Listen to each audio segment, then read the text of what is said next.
Bienvenue, mesdames, messieurs, à l'émission À la Une. C'est pas pour rien que vous voyez cette folie dans les magasins, tournée il y a quelques heures à peine chez nos voisins américains. Alors, vous reconnaissez bien sûr le cycle de Walmart, mais ça s'est fait également dans toutes les autres grandes surfaces aux États-Unis. On appelle ça chez nous le vendredi fou. Aux États-Unis, c'est le Black Friday. Alors, je pense que des fois, le vendredi fou est une meilleure appellation parce que les gens, c'est la folie furieuse. On s'arrache, bien sûr, les cadeaux que l'on veut offrir pour la période du temps des fêtes, économiser un peu également. À l'approche du temps des fêtes, la plupart des grandes chaînes de magasins qui participent à cette journée de solde. Et bien sûr, à Montréal, il y a quelques artères commerciales pour lesquelles vous pourrez profiter de spéciaux. Ce sera le cas demain, entre autres. Il y a plusieurs marchands de la Plaza Saint-Hubert, la rue Saint-Denis, également du plateau de l'avenue Montréal, qui vont offrir des rabais spéciaux demain. Juste un petit tableau que je voudrais vous montrer. Aux États-Unis, là, c'est quoi que ça représente comme ampleur de magasinage? L'année dernière, on parlait de près de 96 millions de consommateurs aux États-Unis. Cette année, ce sera plus. On parle plus près des 130 millions. L'année passée, on avait dépassé en moyenne 380. Cette année, on parle de 399, donc il y a une légère augmentation. Et l'année passée, s'il y avait eu un recul de 11 cette année, on pense le contraire, qu'il va y avoir une augmentation de 11 mais les soldes sont tellement gros que malheureusement, il y a plusieurs entreprises, je pense à Walmart, je pense à Macy's, Target, t'en as un petit peu, il y en a un autre là, dont j'oublie le nom, où on a annoncé que les résultats seront inférieurs aux prévisions qui ont été faites et même si ce sera légèrement supérieur à l'an dernier. Alors, on va discuter de ce vendredi fou, entre autres avec Jean-Michel Cousineau. Monsieur Bédard, plutôt, qui est économiste à l'Institut économique de Montréal. Monsieur Bédard, bonjour. Bonjour. Et Léopold Turgeon, qui est président, directeur général du Conseil québécois du commerce de détail, CQCD. Monsieur Turgeon, bonjour. Bonjour. Bon, est-ce qu'on a autant... Je vais commencer par Monsieur Turgeon. Est-ce qu'on a autant d'ardeur cette année à dépenser que ce qu'on a pu observer au cours des dernières années ou c'est encore la même chose? C'est pas mal la même chose. Cette année, par contre, il y a une particularité. Le mois de novembre a été plus difficile pour nos détaillants. Pour une raison bien simple, la température. La température est un facteur important pour déclencher les achats de Noël. Quand il n'y a pas de neige, bien, pas de manteau, pas de bottes, pas d'articles de sport. Donc, ça a été beaucoup plus difficile pour nos détaillants cette année, le mois de novembre. Et un événement comme ce week-end bien, va favoriser justement un certain rattrapage. J'ai comme l'impression que cette année, on était en retard aussi par le fait que la publicité n'y était pas. L'année passée, j'ai comme l'impression que déjà dans la première semaine de novembre, on parlait déjà du mois fou. On avait l'impression qu'on avait étiré la sauce pas mal. Cette année, on a dit peut-être qu'on va se calmer un peu le jeu. Ce qu'on constate, en fait, il y a eu une effervescence depuis 3 ans à peu près au niveau de cet événement-là. Et ce qu'on constate, c'est que la semaine qui va précéder, et les semaines qui vont précéder, il y a un ralentissement des ventes. Puis les semaines qui vont succéder également. En fait, on vient presque à un équilibre. Si on amortissait ça sur une longue période, il n'y a pas vraiment, en termes de dollars, d'augmentation.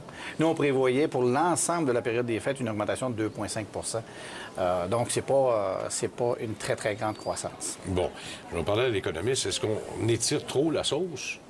J'ai comme l'impression que la sauce est étirée pas mal, là. Ben écoutez, si au final on est à l'équilibre, ça veut dire que les gens doivent s'y retrouver un peu. Hein? Donc au final, les gens trouvent leur compte. Les commerçants aussi doivent trouver leur compte. Il n'y a pas d'effet d'aubaine immense, il n'y a pas de manne pour les commerçants apparemment, mais je suis sûr que les consommateurs y trouvent leur compte. Bon, oui, parce qu'il y a quand même beaucoup de spéciaux, là. On est obligé de consentir. En termes de volume, ça augmente, mais en termes de dollars constants, ça n'augmente pas beaucoup. Effectivement. Donc, ça veut dire que les rabais qui sont consentis sont beaucoup plus gros, on dirait d'année en année. Bien, ils sont plus gros, puis ça fait mal aux détaillants. Ça fait mal parce que c'est dur sur les marges, évidemment. Vous savez, depuis les 2 dernières années, on a vu beaucoup plus d'événements, beaucoup plus de promotions. Donc, il y a une pression énorme sur les marges pour les détaillants. Puis si on ajoute à ça le dollar à 75 sous, nos détaillants sont obligés d'acheter leurs produits en dollars américains qui coûtent plus cher. Donc, ça met une pression énorme. Et la compétition étant ce qu'elle est, bien, ils ne peuvent pas tout refiler aux consommateurs. Donc, le détaillant est définitivement plus coincé dans ses opérations. Et il y a des plus petits détaillants chez nous, là, puis les Américains sont habitués, là, ce qu'on appelle, dans votre jargon, le fameux loss leader. Là, et quand on voit une tablette à 28 là, c'est pas tout le monde qui est capable de l'offrir à 28 non plus. Là. Alors, donc, il y a cet effet des gros qui font concurrence aux plus petits, qui ont de la difficulté aussi, parce que tu es obligé de suivre la parade, t'as pas le choix. Vous avez raison. Le commerce en ligne est de plus en plus une concurrence par rapport à un autre. D'autant plus que les sites américains, dans bien des cas, ne pratiquent pas les taxes de vente canadiennes, les taxes de vente québécoises. Donc, ils ont cette espèce d'avantage qu'on pourrait peut-être qualifier de concurrence déloyale par rapport à nos commerçants et qui pourrait inquiéter nos commerçants. Vous avez écrit un papier ce matin, vous en avez commis un, dirais-je, En effet. qui a fait plaisir à M. Turgeon, entre autres, d'éliminer la taxe de vente pour les achats au niveau Internet. Écoutez, il y a plusieurs solutions qui sont proposées justement pour régler ce problème de cette espèce d'avantage qu'ont les commerçants étrangers. Il y a une solution qui est souvent proposée, qui serait d'appliquer les taxes de vente au commerce étranger de façon à ce que ce soit le commerçant qui prélève la taxe, un peu comme nos commerçants le font. Le problème avec ça, c'est que ça suppose que les gouvernements étrangers vont énormément collaborer, vont dépenser énormément de ressources pour appliquer des lois qui sont les nôtres. Ça, c'est pas tellement réaliste. C'est pour ça que nous, on pense qu'une solution qui serait peut-être un petit peu plus efficace, un petit peu plus réaliste, ce serait de diminuer les taxes de vente pour nos commerçants en ligne, pour essayer de les ramener un petit peu sur un pied d'égalité avec l'étranger. Oui, parce que, effectivement, à l'étranger, c'est plus facile. Hein? T'importes quelque chose des États-Unis, même ça passe même plus à douane, ou à peu près pas. Les droits de douane ne sont pas perçus. Et, a fortiori aussi, TPS, TVQ n'est pas perçu. Alors tout le monde perd là-dedans. Là. Qui plus est, les entreprises étrangères ne créent pas d'emplois, ne participent en rien à l'économie. Donc, effectivement, c'est vraiment, à tout le moins, d'être déloyal, c'est au moins défavorable pour nos détaillants qui ont pignon sur rue ici, d'une part. Mais il n'y a pas juste le commerce en ligne transfrontalier. Il y a un manque à gagner autour de 164 millions, mais il y a aussi 300 millions de manque à gagner dans le reste du Canada. On est rendu à un demi-milliard que le gouvernement se prive, d'une part. Nous, ce qu'on demande, c'est on peut-tu être... balancer ça un peu, là? Absolument, pour donner une chance à nos détaillants. Qui plus est, on se fait tabler constamment que nos détaillants ne sont pas en ligne. Bien, il faut créer des conditions favorables pour aller en ligne. Sur l'étude, ce que je remarquais, puis je trouve ça très intéressant, pourquoi pas encourager notre économie numérique en enlevant la taxe de vente, puis là, on serait à égalité avec les étrangers. Moi, je pense que c'est une piste qui mérite d'être regardée. Vous n'avez pas peur que ça profite plus aux gros qu'aux plus petits de chez nous, là? Parce que si on l'enlève, les Walmart qui sont établis au Canada et ici au Québec, Home Depot et tous les autres qui ont des sites Internet fonctionnels, transactionnels, ils en bénéficieraient eux aussi, là. C'est ce qu'on peut croire, mais à l'heure actuelle, lorsque vous achetez sur Amazon aux États-Unis, il est pratique, les taxes de vente. Là, prélèvent la TVQ et la TPS. C'est plutôt les petits sites, justement, qui échappent aux taxes de vente, qui arrivent à se faufiler entre les mailles du système. Donc au contraire, en ce moment, c'est plutôt les petits sites qui en profiteraient, qui, comme ça, seraient mis dans la légalité. Est-ce que vous avez l'impression, vous, comme économiste, que le consommateur québécois est à bout de souffle? Que le consommateur québécois est à bout de souffle? Bien, c'est sûr qu'on a un fardeau fiscal qui est très important au Québec. On parle parmi les plus importants en Amérique du Nord.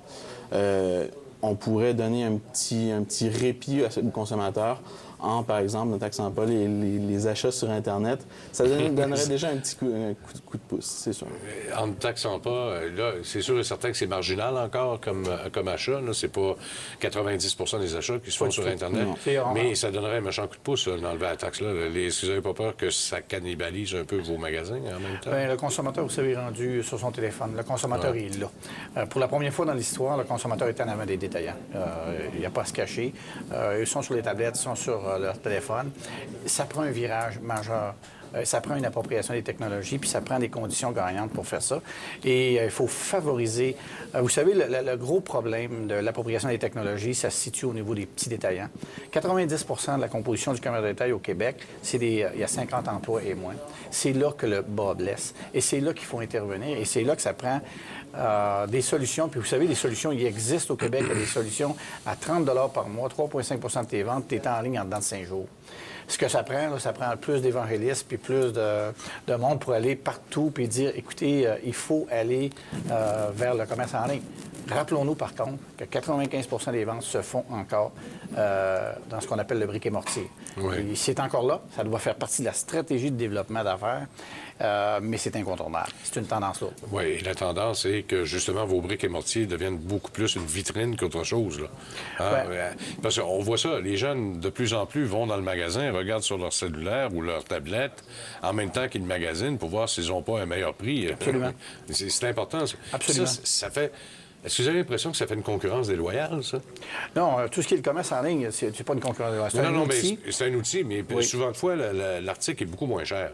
Alors, des fois, on va jusqu'à 10, 15, 20 de moins quand on le commande sur Internet que de l'acheter en magasin. On comprend, il y a des pieds carrés à payer, les employés à payer, etc., etc. Ça devient une particularité supplémentaire. Là, on est habitué dans la turbulence, d'une part, mais d'autre part, ce qu'on va voir dans les prochaines années, les magasins vont diminuer en termes de superficie.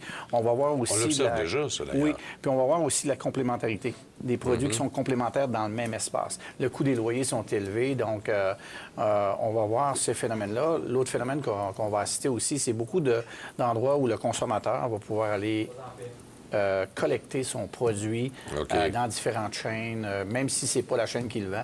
On va voir, on est en pleine transformation, la transformation du numérique, et c'est en croissance. En Europe, en Angleterre, c'est déjà 14 des ventes. Ils prévoient qu'en 2025, on soit autour de 25 des ventes qui vont se faire sur le numérique, alors qu'ici, on est autour de 5 à 6 Le Québec, par contre, là... ne vous en faites pas. On n'est pas si en retard par rapport au reste du Canada. Il n'y a pas une grosse différence avec le Canada. On se fait dire qu'on est en retard par rapport à tout le monde. Là. Pas tant que ça. Non, l'écart, il n'y a pas tant que ça. L'écart, par exemple, aux États-Unis, il y a à peu près un écart de 2 ils sont un peu 2 plus loin. Mais par rapport à l'Europe, c'est deux mondes. Deux mondes complètement différents. Est-ce que c'est l'avenir, M. Bédard, le numérique, ou bien non, si la brique et le mortier est là pour rester quand même? Bien, écoutez, d'une part, c'est ton consommateur de choisir. Puis il faut aussi garder en tête qu'à l'époque où les grands sites de vente de livres en ligne sont apparus, on croyait que ça allait être la fin des petites librairies. Puis ce qu'on s'aperçoit avec du recul, c'est qu'il y en a beaucoup qui en ont profité en devenant elles-mêmes des espèces de hubs, de commerce de vieux livres, qui ont saisi cette opportunité. Maintenant, si on pouvait mettre notre commerce en ligne sur un pied d'égalité avec le commerce étranger, le commerce du reste du Canada, en diminuant les taxes, bien, je pense que ce genre d'initiative pourrait vraiment se développer. Moi, je suis un vieux dinosaure. Moi, il faut que je vois, il faut que je touche, puis avant d'acheter, il faut que je le vois. Là. Si je fais comme ça, là, puis acheter quelque chose en ligne que je connais pas, j'ai bien de la misère. Les jeunes, c'est pas ce côté-là. Non, mais les jeunes aussi, il faut faire attention. Oui, ils veulent voir encore, ils veulent toucher, ils veulent sentir. C'est pas pour rien que 95 des ventes se font encore en magasin. Ce qu'ils veulent, ce qu'ils demandent, c'est dis-moi ce que tu as, donne-moi ton inventaire en temps réel. Ils veulent vivre une expérience, qu'elle soit en ligne ou en magasin. Ils veulent vivre la même expérience. Donc, le consommateur, il veut voir encore, il veut toucher. Comment, justement, on les attire, ces gens-là? Parce que là, on voit des événements comme aux États-Unis, ici, c'est plus calme. Là. Il y aura des spéciaux, il y a certains magasins où il y aura ce qu'on appelle des line-up, là, des grandes filées, mais on n'aura pas de folie furieuse à l'entrée du magasin où les gens se piétinent puis s'arrachent des biens parce qu'ils sont extrêmement pas chers. Comment, justement, on va attirer ces gens-là? Est-ce que c'est strictement des spéciaux ou c'est le plus-value maintenant qui va compter d'abord et avant tout? Les spéciaux, c'est un outil. Oui. Moi, je pense que les entreprises doivent se démarquer par la différenciation. Il faut qu'on offre un produit. Si tout le monde, il y a 7 entreprises puis ils offrent tout le temps le même produit, bien là, c'est vrai que c'est le prix qui va démarquer. Mais si on fait de la différenciation, on amène de la valeur ajoutée au produit, donc il est différent du voisin. Si on a une marque privée, par exemple, on se différencie, personne ne peut nous copier. Donc, il y a plein de façons de contrecarrer ces géants-là. Il y a une chose sur laquelle les géants ne pourront jamais battre les commerces de proximité, c'est justement la communauté qui est autour. Et nos détaillants doivent travailler cette communauté-là. Alors, ils doivent mettre beaucoup d'emphase à travailler sur les communautés avec les médias sociaux et aussi leur entourage. J'ai eu l'occasion de rencontrer des entreprises qui étaient complètement découragées. Ça fait 25 ans qu'on fait de la business, puis là, les gens viennent, puis ils prennent le téléphone, font une photo de la chaussure, puis ils s'en vont, puis ils achètent ailleurs. Mais moi, je pense que c'est simple, puisque je leur ai demandé, est-ce que vous travaillez votre communauté? Votre communauté va travailler pour vous autres. Votre communauté va vous aider, elle va vous encourager, elle va dire qu'on a des bons conseils chez vous. Il faut être différent. Oui. Donc, soignez votre client, puis le client reviendra. C'est clair. C'est un peu comme ça que ça fonctionne. C'est clair. Et que l'expérience soit égale, peu importe de quelle façon on rentre en contact avec que ce soit dans des bornes périphériques, que ce soit sur le téléphone ou que ce soit en magasin, il faut que l'expérience soit égale. Bon. Et au niveau économique, bien sûr, là, on le sent. Et cette année, c'est peut-être pas une bonne année non plus. La croissance économique n'est pas tellement élevée. On parle à peine d'une croissance de 1,5 si on se fait à Carlos Laitao cette semaine. C'est pas dans ce temps-là que les consommateurs, quand on reçoit de mauvaises nouvelles jour après jour, ça désincite le consommateur à se rendre dans les magasins aussi. Je pense qu'on fait beaucoup trop de bruit autour de cette histoire de confiance. Okay. Je pense que c'est les fondamentaux de l'économie qui comptent au final. Est-ce que les gens ont assez de revenus réels dans leur poche? Est-ce qu'ils ont assez de pouvoir d'achat? Je pense que c'est surtout ça qui influence le commerce. Les solutions pour influencer ça, on les connaît. Hein? C'est de réduire, par exemple, les taxes de vente. Et là, vraiment, ça donnerait un coup de pouce au commerce en ligne. Oui, en ligne, mais dans les magasins aussi. Là, parce que tu sais, quand tu achètes quelque chose de 1000$, tu viens de rajouter 150 encore supplémentaires, puis on dirait que ça finit plus. Là. Vous allez être surpris d'entendre que le commerce de taille, ça va pas si mal que ça. OK, non. Même Carlos Laitao l'a dit, dans les revenus autonomes, on le voyait dans le TPS-TVQ, il y a quand même une croissance par rapport à l'an passé. Absolument. Donc, ça veut dire que le commerce de détail fonctionne un peu. Il est encore au rendez-vous. Okay. L'important, c'est que le consommateur soit encore là. Pour nous, là, c'est le consommateur. C'est ça qui est important. Et Statistique Canada a sorti les ventes la semaine dernière. Bon, quand on regarde tout ça, ça fait 0,6 d'augmentation par rapport aux 9 premiers mois de l'année. Quand on enlève l'essence, 2 milliards de dollars que les consommateurs québécois ont payé de moins, en dollars. 2 milliards de dollars. Quand on enlève l'essence, c'est une progression de 3,6 qu'on a dans le commerce de détail.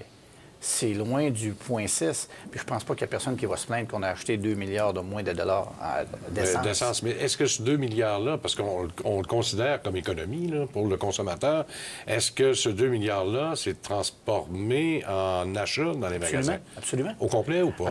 Oui, parce qu'il y a une progression de 3,6 OK. L'automobile a pris 1 milliard de ça. Automobile neuve, automobile d'occasion. Les gens ont changé d'auto. Secteur de soins de santé, beauté, qui est un secteur qui progresse depuis les 4 dernières années, qui a continué de progression, moins élevé que les années passées, mais est encore un secteur qui progresse. La construction, les matériaux de construction, c'est un secteur aussi qui, enfin, se sort la tête de l'eau parce que les 4 dernières années avaient été en décroissance. Là, on observe des croissances, donc les gens font des projets un peu plus. Donc, le consommateur est encore là. Il a changé. Les notaires doivent changer, doivent s'ajuster. Il y a plus le réflexe d'attendre les spéciaux, tout ça. Donc, pour le détaillant, ça déstabilise. Ça se déstabilise, puis il faut trouver le bon moment pour être capable de les attraper, ces gens-là aussi. Là. Absolument. On ne peut pas le faire à l'année longue, sinon ça devient trop facile. Mais non, parce que les détaillants, il ne faut pas oublier qu'au bout de la ligne, il faut qu'ils fassent des revenus, il faut qu'ils fassent des sous. Là. Il est là pour faire de l'argent aussi. Léa Turgeon, merci beaucoup encore une fois. Monsieur Bédard, merci beaucoup. Merci. On vous revient dans quelques instants et on parle